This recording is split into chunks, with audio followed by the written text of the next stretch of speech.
It's time to talk sports. It's Hacksaw's Headlines, a panorama of the world of sports, stories, comments, and opinions. Now, here's iconic sports talk show host Lee Hacksaw Hamilton and co-host John Riley. Who wants to talk basketball? We do. Who wants to talk NBA playoffs? We do too. Good afternoon, everyone. It's a Monday. Time for bonus coverage of Hacksaw's Headlines on our podcast from our studios in San Diego. This is Lee Hacksaw Hamilton, along with my co-host John Riley.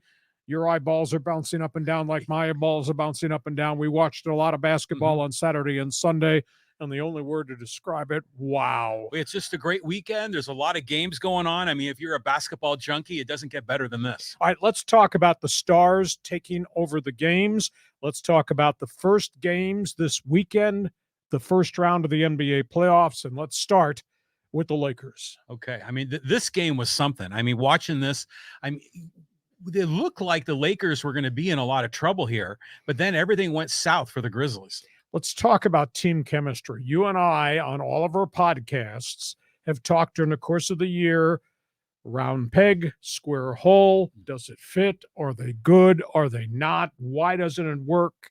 Is this another year of failure? Right now, the Lakers are on a roll. Lakers have won 11 of their last 13, finished on a real upbeat note to get to the playoffs. Then bingo, won the play-in game against Minnesota, dug a big hole, came back. And then here, in this first game of this series against Memphis, go from the lead to the deficit to get it back, survive an injury, and then a whole pile of guys who you never know from night to night whether they're going to contribute, came off the bench and drilled shots. And the Lakers are no longer just LeBron James and Anthony Davis. Collectively, chemistry, first time, long time, John, really seems to be working. Let's talk about Rui Hachimura. Off the bench, 20 points in his first 18 minutes, finished the night, career best in LA, 29. Wow. Undrafted guard Austin Reeves, what a great final third of the season he's had. He pours home 23. D'Angelo Russell, who had disappeared, couldn't land a shot, was 1 for 9 in that play-in game with Minnesota. He comes up, double digits there. He hits a bunch of threes. The Lakers' Anthony Davis was possessed. Then he got dinged. And when he went down, I thought, bicep injury, right shoulder. How's he going to come out the second half? He came out and played the second half, and he was rock solid tough. And LeBron was LeBron. When they were done, we've seen nights where the Lakers would go 4 for 23 shooting from the arc. They hit 16 three-point shots. We saw nights where the Lakers couldn't throw the brick in the hoop. They wound up shooting 53%. Yeah. And they not only shut down Ja Morant for a chunk of the game, they shut up the crowd. You remember, this is the Memphis Grizzlies team that was 35-6 at home, averaging 120. And the Lakers went out and put 126 on the board to beat Memphis. So I guess now we can step away from questioning team chemistry because Darvin Ham looks like he's got a bunch of guys that are willing to step up and play their role, can hit shots, and complement the greatness of LeBron and AD. Amazing. I know it only counts for one win, but now you got Memphis, the Morant injury, the fact that he fell really hard on an injured hand and injured wrist.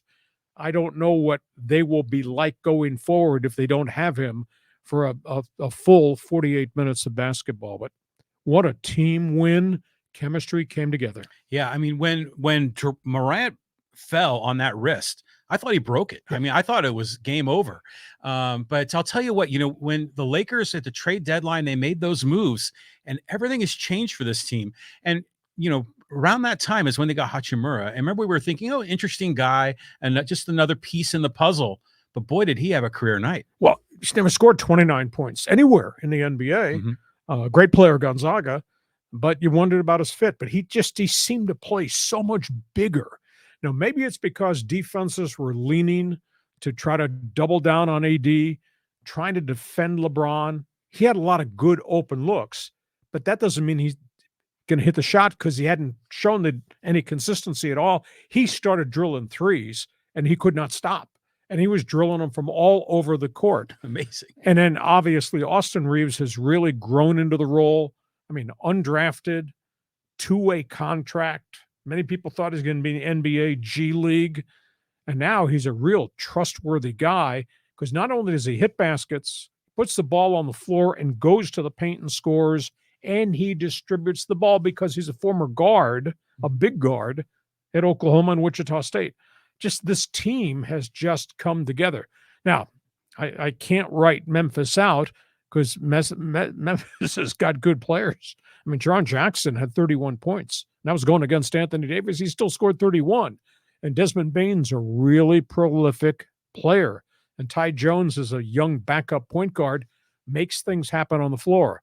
But if they don't have Ja Morant because of this sprained wrist, that's going to be a big setback because he is in a different galaxy in terms of going to the basket and making shots. Yeah, I mean, think about where this team was. It's incredible because they barely snuck into the playoffs, and now here they're going up against the number 2 seed and beating them on their court. I mean, what an achievement for the Lakers. So, I mean, wow, everything's changing here in the playoffs. Okay, let's go from the Lakers. Let's talk about the Clippers. Clippers come through this Sunday night war with the Phoenix Suns.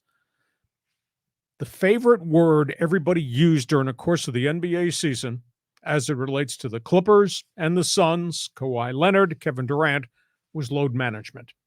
Well, that word is no longer to be used because Kawhi played 41 minutes, Kevin Durant played 44. Both, of course, have had major injury problems, but the stars took over this game. I mean, Kawhi Leonard's ability to play as many minutes as he did, and he had to guard Durant for a chunk of that time, was spectacular. And for him to finish with 38 points in the book, stunning. And Durant, who's only been back for 8 games because he had a significant series of injuries, I didn't think he could play that many minutes just in terms of cardiovascular and durability. And he just took over the game to get him back. I mean, they were down 16. And then suddenly Phoenix had a 9-point lead. And then the Clippers roared back and wound up putting them away with a very impressive performance. Early on, Clippers did what I thought they would do. They got a lot of guys off the bench who hit threes, and they took the workload off Kawhi. But that part of the game kind of went away. And I was kind of surprised that I liked Tyrone Lue as a coach. What were you doing with your rotation? Why did it stop? Why were guys sitting on the bench who had contributed in the first half? Offense kind of staggered. All of a sudden, Phoenix roared back into the thing. But then when they needed it, they came back and got it. Maybe in the final 5 to 7 minutes, other guys started to hit shots. You know, Mason Plumlee just played beyond what I'd ever thought he could play, coming off the bench as a big center to back up Zubac. Just a very impressive team performance. But the stars really took the game over. And then Russell Westbrook, who had just a god-awful night, 3 for 19 shooting, makes 3 plays in the final seconds, block shot on Devin Booker, bouncing the ball off his legs so the Clippers retain possession. Then the inbounds pass, he gets fouled, goes down, nails 2 free throws, had a horrible night, but at the end, he made enough plays to contribute to the victory. This is a really good Clippers team. Now, can they hold up? If they're going to ask Kawhi to play 41 minutes a night, can they do this through a 6 or 7 game series? That remains to be seen. But, you know, Phoenix has got to be looking at itself and saying you're blowing home court advantage here by losing the way you lost after you came back and got the lead. So Tyrone Lue's got a really good basketball team. I think he's a really good coach. Don't think this series is over by any stretch, but they had to win at least one in Phoenix, and they went into the Valley of the Sun, and they went to war, and they did it because the stars, boy, did they play well against each other. Well, doesn't it? It's amazing how Kawhi just takes his game up to a new level in the playoffs. I mean, the guy is unbelievable, but, you know, he missed all of the previous season. You know, we were just so happy he came back this year, and he was, you know, in the start of the season, it was kind of like touch and go. But wow, I mean, and talking about Plumlee, the dude was like a sequoia tree in the middle of the key, and he would get every rebound. I mean, what a great win for the Clippers. Yeah, definitely so. It'll be interesting to see going forward now the wear and tear factor on these guys. Because remember, load management was always front and center, whether they were winning games or losing games. And how are you handling Kawhi? What are you doing with Durant in terms of how many minutes for those guys to play as much as they did in that first game, and they took over the games. I mean, Phoenix cleared out the side and said, Durant, put it on the floor, go to the hoop, put it on the floor, pull up and hit shots, and he did. Now, not like Kawhi. Kawhi finished with 38. Kawhi was drilling everything in the beginning of the game and then drilling everything pretty much at the end of the game. What a playoff game that was on late Sunday night. Yeah, I mean, think about the drama that Westbrook has been through this year. Nothing fit with him with the Lakers. It was a weird chemistry. Then he gets traded to Utah and then boomerangs back to LA. And now at the end of the game, he's the hero. I mean, it's amazing. It is amazing. His offensive game can be so hot and cold. Holy cow. Talk about Jekyll and Hyde. Very strange. But he does play at the other end. He does board. He's still explosive getting up off the floor, which is how he blocked that final Devin Booker shot. And he's so gifted athletically. So he's fit better in the other locker room in LA with the Clippers than he did in this locker room with the Lakers. On we go. Third playoff game. We're talking about all of them on our bonus coverage here. Yeah, I mean, this is the battle of NorCal, right? And I just love seeing the Kings. They're back in it. But, the Warriors seem to be almost at full strength. I told you this might be as good a series as anything in the NBA. And Sacramento. History. Phil Jackson, coach of the Lakers, during that era, the great era. Sacramento had Chris Webber, had some other good players. They went head-to-head with the Lakers. Phil Jackson, he didn't like the way the Lakers were treated when they go into play at what at that time was the Arco Arena in Sacramento.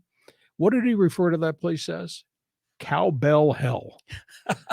And what happened in game 1 on Saturday? The noise level, the bedlam, and everybody had cowbells. They were ringing. Sacramento beats Golden State. And when we talked about this last Thursday on our podcast, I said, this will be the enormous test. You're talking about the kids versus the veterans. You're talking about the dynasty versus the upstart who hadn't been in the playoffs for 16 years. And I'll tell you, the stage was not too big for Sacramento. Whole country probably does not know very much or has not followed De'Aaron Fox. He pours home 38.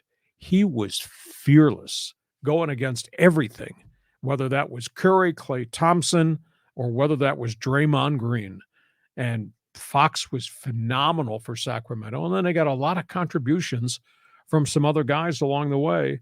And Sacramento wins the first game of this playoff series, despite the fact you got the aura of who the Warriors are, all the trophies, all the rings, the record three-point shooters. Sacramento wins an amazing game. And I happen to think Mike Brown is a really good coach. He coached the Cavaliers when LeBron was there. He coached the Lakers for a chunk of time. He's moved around. He was an assistant at Golden State under Steve Kerr when he got another chance to put this thing together. I mean, that's kind of a new team. It's a really young team. But boy, the moment was not too big for them, looking at Steph Curry and looking at Klay Thompson and looking at the scowl from Draymond Green. And they just answered every push the Golden State had. The Kings had an answer for them. Cowbell hell. Game 2 is going to be fun. Yeah, I mean, Fox is a great player. I mean, we don't normally get to see this team, because they're always showing the Lakers on television. You don't get a chance to see the Kings. And I remember during the All-Star game when they did the pickup ball draft, they were talking about Fox and how fast he was. And holy moly, in that game, he was so explosive. But think about if you're a fan of the Kings, not only have you gone years and years without having any success, but, down the Highway 80, the Warriors have been winning everything. Sacramento has been in the shadow of Oakland and San Francisco, and now they won up. I mean, that's got to be a big boost of, self-esteem for those folks in Sacramento. And we did not mention Domantas Sabonis, leading scorer on the team. He's a big-time player. Gets no national recognition at all. And Malik Monk, ex-Laker, ex-Charlotte Hornet, journeyman, can be explosive. Well, you add all these guys together with the superstar that Fox has become, they got a lot of firepower. They have a lot of good basketball players on that team. That being said, this is Golden State, pal. This series is not over. I mean, the NBA playoffs are incredible. I mean, it's like every one of these games is amazing. It's like all these players are just taking it to a new level. Before we go to the next game, want you to explain to all the people who watch our bonus podcast here on a Monday and our regular podcast on Thursday how they can subscribe and how we'll do the fans forum when we come back on Thursday, where they can actually get involved and kind of co-host the show with us. Yeah, sure. So if you want to subscribe, you can subscribe wherever you get your podcasts. You know, we're on all the audio only platforms. Just look up Lee Hacksaw Hamilton on Google Podcasts, Apple Podcasts, every one of those, we're there. And be sure to subscribe on YouTube. Click on that bell. You get the updates when we have new episodes that we drop. And yeah, you can get involved in the fans forum. Just, drop your take in the live chat on Facebook or YouTube. And a reminder, go to my website, LeeHacksawHamilton.com. I write on it every night. It's there the first thing every morning for you. We cover all the world of sports and, of course, my one man's opinion column. And when you do all that, make sure you tell your friends, tell them about our podcast, tell them about my website. On we go. Next playoff game, playoff series. Okay, the Nuggets, man. I mean, this is the team that's leading the West. I mean, what do you think here, Lee? This is a war between two of the ugliest centers in the NBA. Nikola Jokic is an MVP, no doubt. Most unorthodox big man in terms of quickness, etc. But he's got bulk, phenomenal shooting. And he's surrounded by guys who light it up. Michael Porter, high #1 draft pick, has come through 2 different back surgeries, has really made himself a good basketball player. And Denver just has a lot of other people that they can go to. Aaron Gordon is there. And Jamal Murray, who I think is drastically underrated as a slick shooting guard forward wing player. So there's a lot of firepower. I mean, they won the division. They're a pretty good basketball team. So I think Denver is not a household name, and they have a very unorthodox big man who's one of the best in the league. In terms of Minnesota, Karl-Anthony Towns, he plays out of control. We know that he'll hit baskets. We know he will get rebounds. And we know for a fact he's going to get a lot of fouls because he makes a lot of stupid plays along the way. He cost them that first play-in game with the Los Angeles Lakers. But that being said, the guy is a great, great talent. I think, Minnesota is kind of a hodgepodge. Rudy Gobert is back off the suspension. Great defensive player. You just don't know what he's going to do on the court. Sometimes he creates some real problems. I think that's why he's no longer in Utah. They paid a tremendous price to get him. And Anthony Edwards is an explosive guard, but he's had injury problems. And sometimes, some nights, I look at him and I see Russell Westbrook. Some nights he drops a ton of shots on you and they go in. Other nights he goes 1 for 11. So there's no consistency, I don't think, to his game. So I think in the long story, this is going to be an ugly series between a bunch of teams and guys that just are a bunch of grinders and ballers. I don't think it's going to be pretty. I do think Denver's going to wind up winning it. Well, I mean, remember we were just talking last week about LeBron and the Lakers getting into the playoffs and thought it was cool to be playing the Minnesota Timberwolves. And now actually both the Lakers and the Wolves make it into the playoffs. So, I mean, this is a pretty lopsided game. It's a lopsided series. But, it's nice to see that Minnesota in this. I mean, they've had an interesting history. A lot of good players have come and gone through Minneapolis. Maybe they're going to, catch fire this season. I don't know. You can do this show from left field if you wish, but I think you're wishing and hoping against the reality of what Minnesota is. On we go. Next game. All right. So, let's talk about the Bucks and the Heat. I mean, the big injury in this one. Giannis, best in the game, goes down on an offensive charge, bruises his back. It took the air out of the arena when he got hurt on Sunday. It took the air out of the lineup. Tough blow. Miami wins on the road. Milwaukee's a really good team at home, but now they don't have Giannis, and I don't know whether or not he's going to be able to go full bore. I really thought he was badly, badly hurt, but it looks like it's a back bruise more than it is anything else. Maybe he sits the second game. If they get down 2-0 at home, I don't know that they come back. One thing about the Miami Heat, they got a lot of firepower. I mean, Jimmy Butler's a fine player, but they lost his running mate, Tyler Herro, he's out with a fractured hand. He got hurt in the Sunday game too, and he was in a lot of pain. Miami's got an unsung hero in Bam Adebayo in the post. He does make baskets. He's not picturesque. He's not Anthony Davis, but he makes things happen. Miami's got firepower off the bench. They had a real up and down season as to whether they'd even get into the playoffs, but they did. But I feel bad because Milwaukee, without the big guy, is just not the same team, despite the fact they got the firepower of Chris Middleton and they got the toughness of Bobby Portis. They're just not the same team if Giannis can't be the MVP that Giannis is. So I don't know what to make of this series right now. And will he be back and be able to play lots of minutes? Because in Milwaukee, they need him to be the greatness that he is. Well, I imagine all the massage therapists are going to work on his back, trying to get him. But, without Giannis, the Bucks are a shell of themselves. Yes. But, as far as the Heat goes, I think about Jimmy Butler. He lived here in Poway for a while, and he would work out at Poway High School, which is kind of like a pretty interesting thing here for the locals. But just as a kind of a crazy tangent, do you ever think that Jimmy Butler looks like the actor Jamie Foxx? Oh, right on. I mean, they're like twins, except one's really tall and one's not. But I know I'm rooting for Butler and the Miami Heat to come in here and upset. And if Giannis can't play, then they've got a shot. On we go. Next playoff game. This is going to be interesting. We've talked extensively about these two teams. The New York Knicks have really come together the second half of the season. It was kind of a fragmented team. They kept making deals to get players. Would it fit? Tom Thibodeau is a demanding coach defensively. Would they share the basketball offensively? And here we are, bombs away. They beat the Cavaliers in that first game, and the Knickerbockers have got firepower. Jalen Brunson is one of the most efficient offensive guys in the modern NBA. I don't know if people pay much attention to who he is and how good he is. And he's fearless too. You talk about a rail-thin guy that's going to go to the basket and get busted.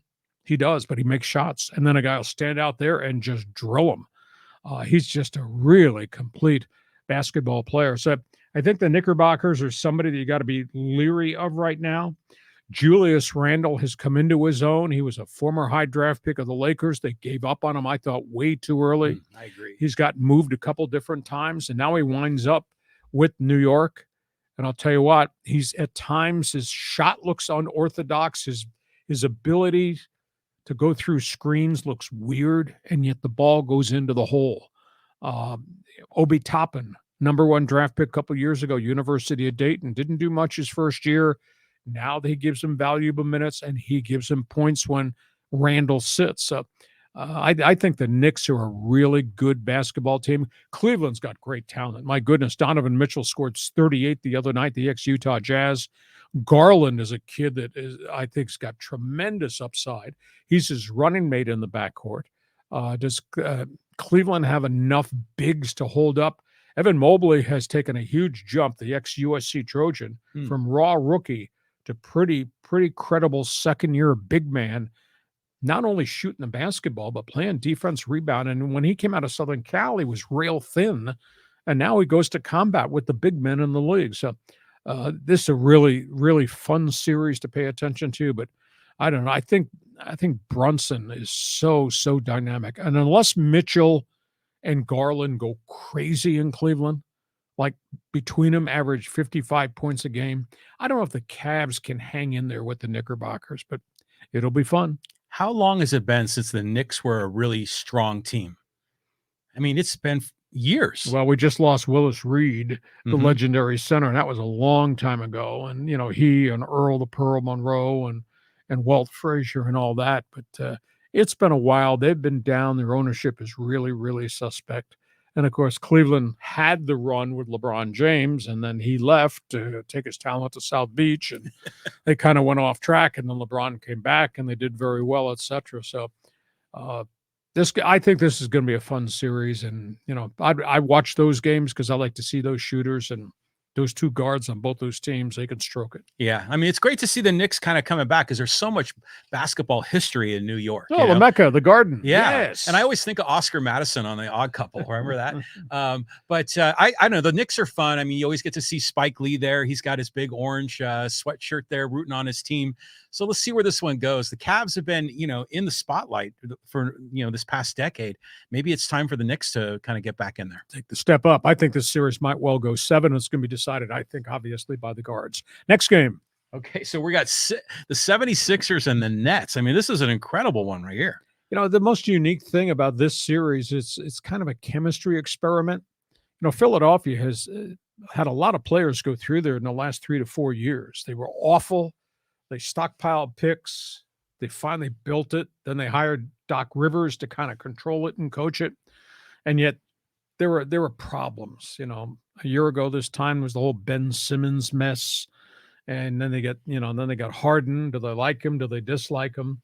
Joel Embiid has really turned into a prolific big man, shooting, rebounding, playing defense, knocking people down. The unsung guy in that whole lineup is Tobias Harris because he can score 25 in a game and really complement. Harden is finally healthy. Harden he hit 7 threes in the first playoff game on Saturday. And Embiid is what Embiid is. I think Joel is going to wind up being, he went to the University of Washington for a short period. I think he's going to be the MVP in the entire league. In terms of Brooklyn, chemistry experiment gone bad. Whereas Doc Rivers has been able to pull it together in Philadelphia, in Brooklyn, no Kevin Durant, no Kyrie Irving. They got Ben Simmons and he can't play because he's hurt again. Jeez. Has hardly contributed anything in the course of his career over the last couple of years. So, Brooklyn's going to get blown out. I don't even know that they can win a game. They, by virtue of the Kevin Durant trade to Phoenix, they wound up getting 2 really good young players, Dorian Finney-Smith and the other guard, Dinwiddie, but I just don't think that Brooklyn's got anywhere near enough. So it's interesting. Philadelphia tried the chemistry thing and they struggled, finally got it right. Brooklyn did it. It blew up in their face. Yeah, I'm surprised Brooklyn even made it into the playoffs after everything, all the players that they lost. So yeah, the Sixers have got to be a big, favorite here. And Embiid, by the way, is a really fun follow on Twitter. And if you ever get a chance to follow his account, because he's pretty active on there, pretty outspoken, always talking about the process, right? That's a big Joel Embiid thing. But, he's a pretty interesting character. But, yeah, this series is going to be lopsided. On we go. Next round as first round of playoffs continue. Hope you're enjoying our bonus coverage. We're with you every Monday with bonus coverage.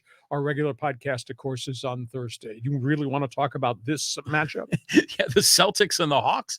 I mean, Trae Young had a really great run the last couple of years in the playoffs. Do you think the Hawks can really do anything this year? 4 out. I didn't pay a lot of attention to that game on Saturday, and then I punched it up. And it was 74-44 at halftime. Ooh. I said, holy cow, Atlanta, thanks for showing up. Atlanta tried to make a game of it by heaving threes the rest of the afternoon. I think they got it within 12 finally, but Boston's good. Boston's deep. Boston's got a brand new coach that they've bought into. I give a lot of credit to the leadership of the players that held this together after they fired the coach during training camp for sexual misconduct off the floor. But, they got Tatum and they got Brown. And then they got a load of guys that come off the bench, from Al Horford to Robert Williams and a whole consortium of guys that contribute. And I don't care what you try to do defensively to Tatum and Brown, they're going to score a lot of points because that's who they are. So Boston collectively is a really good team. And Trae Young's a good player. And John Collins is kind of a good player in Atlanta. They don't have it anywhere near enough. I'm kind of surprised Atlanta's even in the playoffs, but this will be 4 and over pretty quickly. Well, the Hawks are like one of those franchises like the Clippers that have been on the outside looking in forever. I mean, they made a run the last couple of years, but yeah, the Celtics are going to just clean the floor with these guys, and we'll go on to the next round. Next game. That's it. We are done. Interesting. First round underway. We had some magical games in the first games of each of these rounds. As we go forward through Monday night, Tuesday, then into Wednesday, I guess the burning questions, John, can the Lakers get this kind of firepower again when Darvin Ham looks down the bench and says, Hachimura, you're in. Or Austin Reeves, you're up next. Will they be able to get the consistent productivity point-wise from the guys? That, to me, is the most important aspect as to if the Lakers can win a second game. And we don't know about Ja Morant, but I don't think he'll be the same player, even if he gets to play in game 2. And the fact that no longer are they healthy and no longer are they invincible at home where they were 35-6.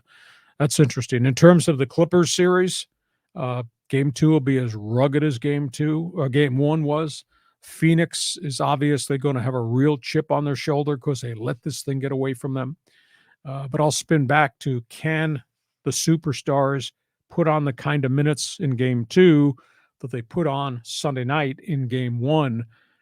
Because I don't know that any of us expected Kawhi to try to play 41 minutes or Kevin Durant to play 45 in that first game. So I think those are the fascinating storylines as we go towards the second game of the opening rounds. Well, you talked a little bit about load management, right, in the beginning of this podcast.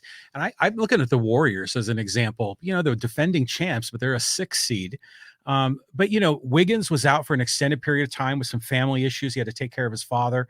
Curry was out for a good part of the year with an injury. It makes you just kind of wonder, do these guys just sort of cruise through the regular season, just get in the tournament, get in the playoffs, and then they turn it on and they really make it happen? Well, I think that the big storyline in Golden State is you got a lot of mileage on all those guys. And that's a big issue in terms of what Wiggins can do, because he missed, I want to say, 24 games, and he didn't look right in that first playoff game. He's hardly played at all, hardly practiced at all. So to me, he looks really out of sync. Obviously, the rehab that Klay Thompson went through took 2 years because he had 2 injuries. And obviously, Steph Curry has had 2 injuries. Now, Draymond Green is a warrior, and he's kind of a chemistry guy that plays so physically tough that he kind of helps drag this team through the bad times. The young kid, Jordan Poole, the young kid, Kuminga, if those guys can score points consistently, that's going to take some of the workload off these guys. But knowing Curry and those guys, they don't want to come off the floor. And Steve Kerr, if they're going to go deep, is probably going to have to get those guys to give them extra minutes going forward. Yes, I don't think they're really worried that they're a 6 seed. They know that they can compete at the highest level when they've got all their guys. So, now they're in the tournament. All you got to do is win 1 game on the road and you got home field advantage again. So, I see all these players, like Kawhi and that were kind of on cruise control in certain degrees during the regular season, doing that load management. But now it's playoff time, baby. And boy, they step up. What do you expect game 2 in the battle in NoCal? Golden State, Sacramento. What do you think? I mean, it's tough because I grew up a Warrior fan, and I remember going to the Oakland Coliseum as a little kid, and that was when they had Rick Barry and they won the world championship in '75. But I don't know. I just kind of have this thing. I'm hoping the Kings actually surprise us and move on, because I think that'd be a really great story for Sacramento. It just kills me that they're playing in the first round. I would love to this be further down the road, but you figure the Kings won at home. I think there's a good chance they can be up 2-0. So does that mean Thursday when we come back for a regular podcast, you'll meet me at the front door of our studios with a cowbell? Yeah, maybe. Yeah, or else I'll light the beam, and I will shoot the beam through the podcast studio. I'll tell you what, it's really good for the country to see what's going on in Sacramento, because they've been down. They've been down forever. Sacramento Kings used to be the old Kansas City Kings and the Nate Archibald era. And before that, used to be the Cincinnati Royals. Yeah, that's the Cincinnati Royals way back, but that was Oscar Robertson and Jerry Lucas and Jack Twyman. I mean, they were a really good franchise. So they've gone through some really bad times in the state capital. So it'll be fun. Hey, listen, we hope you've enjoyed our bonus podcast on Monday, talking about the first games on Saturday and then Sunday of the NBA playoffs. We'll be back on Thursday with our regular schedule podcast. We will talk Padre baseball. We will talk NFL draft. We will talk cowbell hell in the NBA playoffs and bad weekend in the National Hockey League with coaching firings here, there, and everywhere as the NHL playoffs begin. John, have yourself a great time. Go find a cowbell. We'll talk to you come Thursday. Yeah, more cowbell. Thanks for being with us on Hacksaw's Headlines. Join us again for Hacksaw's Headlines on YouTube, Facebook, and Twitter. And find the audio version on your favorite podcast apps. Touchdown, San Diego! For more content, go to LeeHacksawHamilton.com.